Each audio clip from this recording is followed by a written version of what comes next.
Hello and welcome to Question Time from Channel Series Global Headquarters. I'm Benga Ashiru. Sometimes some stories are quite difficult to tell, just as unraveling the mysteries gets so intricately complex. One of such is the story of the East-West Road, a flagship project of the Niger-Delta Affairs Ministry.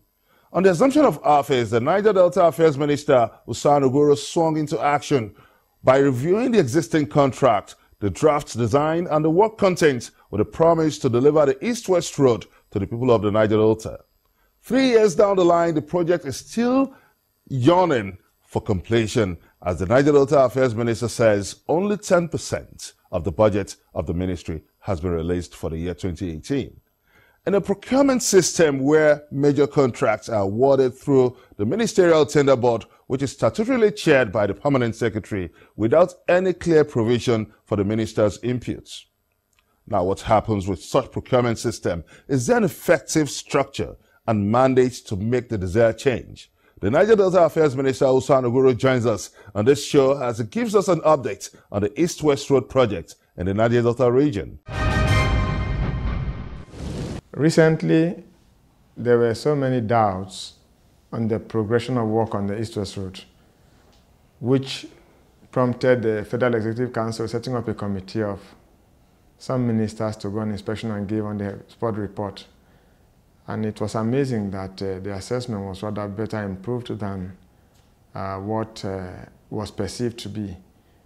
However, we know that there are some local conditions and actions and activities that affect certain sections of the road.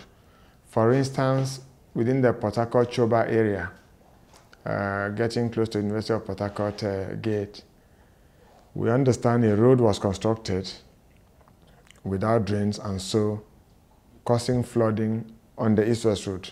But without the import of background knowledge, one would think that it's the poor construction of the road.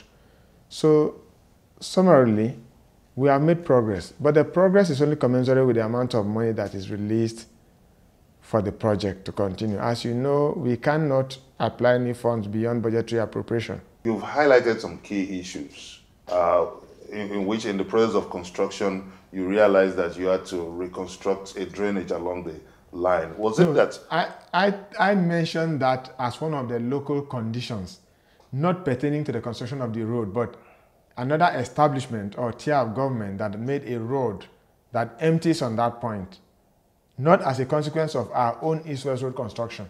Would it be right to say that the Niger-Delta Affairs Ministry, under your watch, didn't do a comprehensive survey before embarking on that project? Our own technical survey informing the construction design had been there.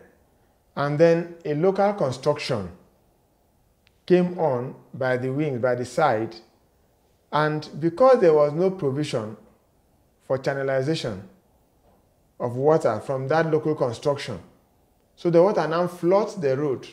You didn't take cognizance of the local construction before? It wasn't there before we started.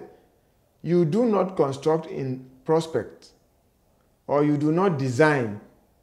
You design with a foresight. Is that an indication that the Niger-Delta Ministry was not firmly in control of the project? The real effect is that from the Sovereign Wealth Fund, the sum of 100 billion naira has been approved for the total completion of section 1 to 4. Because upon inspection, the contractor said this amount will now service the outstanding certificates as well as complete the remaining works. That is to answer the question of the issue that you brought forth. And for section 5, of course, you know it was awarded in the past. Technical defaults occasioned our review, and so a new design had been put in place. And we are now at the verge of having that contract signed. So because the East-West Road is made up of sections 1 to 5. 1 to 4 had been started and in progress. But 5 never started at all because of what I'm saying. But what's the level of collaboration? What's the level of partnership and synergy with the host communities? I would say it's been cordial and good.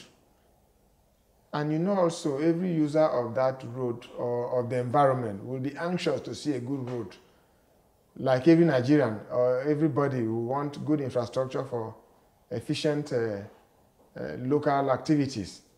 So it's been fine because the only things occasionally that come up are issues of compensation, which of course are being taken on piecemeal as funds are provided. So the community has been friendly. You talked about getting 100 billion naira from the Sovereign Wealth Fund, but that is yet to be activated. So when is that going to be released? Well, I believe at this moment they should be getting through the processes of paperwork for release. As for the approval, it has been given.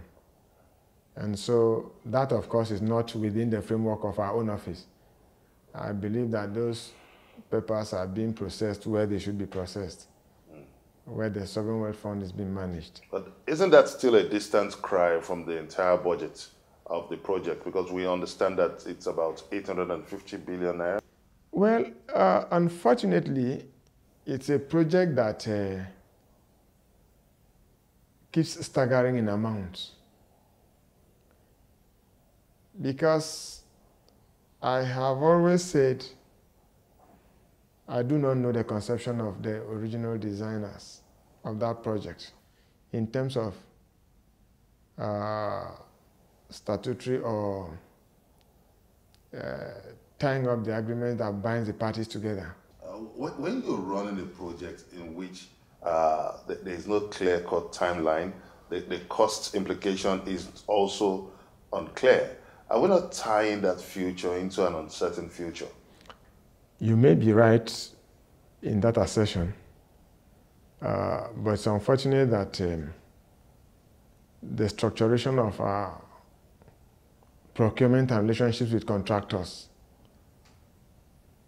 in most Nigerian projects is rather quite indeterminate if we want to be factual.